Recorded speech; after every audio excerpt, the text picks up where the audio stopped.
The name of this story is Big Wheel Truck Stop. In September 1960, I woke up one morning with 6 hungry babies and just 75 cents in my pocket. Their father was gone. The boys ranged from 3 months to 7 years. Their sister was 2. I'm the mother in this story. Their dad had never been much more than a presence they feared. Whenever they heard his tires crunch on the gravel driveway, they would scramble to hide under their beds. He did manage to leave $15 a week to buy groceries. Now that he had decided to leave, there would be no more beatings, but no food either. If there was a welfare system in effect in southern Indiana at that time, I certainly knew nothing about it. I scrubbed the kids until they looked brand new and then put on my best homemade dress. I loaded them into the rusty old 51 Chevy and drove off to find a job. The 7 of us went to every factory, store, and restaurant in our small town. No luck. The kids stayed crammed into the car and tried to be quiet, while I tried to convince whomever would listen that I was willing to learn or do anything. I had to have a job. Still no luck. The last place we went to, just a few miles out of town, was an old root beer barrel drive-in that had been converted to a truck stop. It was called the Big Wheel. An old lady named Granny owned the place, and she peeked out of the window from time to time at all those kids. She needed someone on the graveyard shift, 11 at night until 7 in the morning. She paid 65 cents an hour, and I could start that night.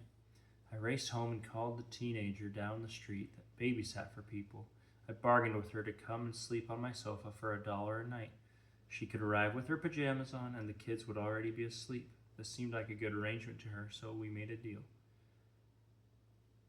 That night, when the little ones and I knelt to say our prayers, we all thanked God for finding Mommy a job, and I started at the Big Wheel.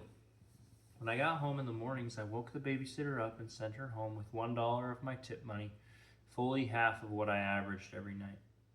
As the weeks went by, heating bills added a strain to my meager wage. The tires on the old Chevy had the consistency of penny balloons and began to leak.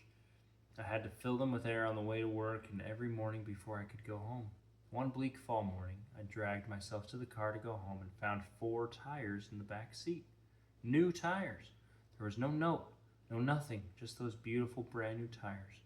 Had angels taken up residence in Indiana, I wondered? I made a deal with the local service station. In exchange for his mounting the new tires, I would clean up his office.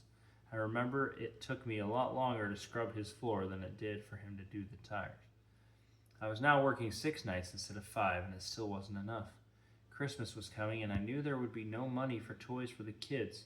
I found a can of red paint and started repairing and painting some old toys. Then I hid them in the basement so there would be something for Santa to deliver on Christmas morning. Clothes were a worry too. I was sewing patches on top of patches on the boys' pants, and soon they would be too far gone to repair. On Christmas Eve, the usual customers were drinking coffee in the Big Wheel.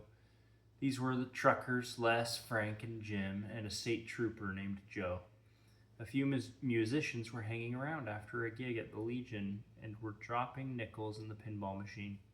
The regulars all just sat around and talked through the wee hours in the morning and then left to get home before the sun came up. When it was time for me to go home at 7 o'clock on Christmas morning, I hurried to the car. I was hoping the kids wouldn't wake up before I managed to get home and get the presents from the basement and place them under the tree. We had cut down a small cedar tree by the side of the road down by the dump. It was still dark, and I couldn't see much, but there appeared to be some dark shadows in the car. Or was that just a trick of the night? Something certainly looked different, but it was hard to tell what. When I reached the car, I peered warily into one of the side windows, and my jaw dropped in amazement. My old battered Chevy was filled full to the top with boxes of all shapes and sizes. I quickly opened the driver's side door, scrambled inside, and knelt in the front facing the back seat. Reaching back, I pulled off the lid of the top box. Inside was a whole case of little blue jeans, sizes 2 through 10. I looked inside another box. It was full of shirts to go with the jeans. Then I peeked inside some of the other boxes. There was candy and nuts and bananas and bags of groceries. There was an enormous ham for baking and canned vegetables and potatoes. There was pudding and jello and cookies, pie filling and flour. There was a whole bag of laundry supplies and cleaning items. And there were 5 toy trucks and one beautiful little doll.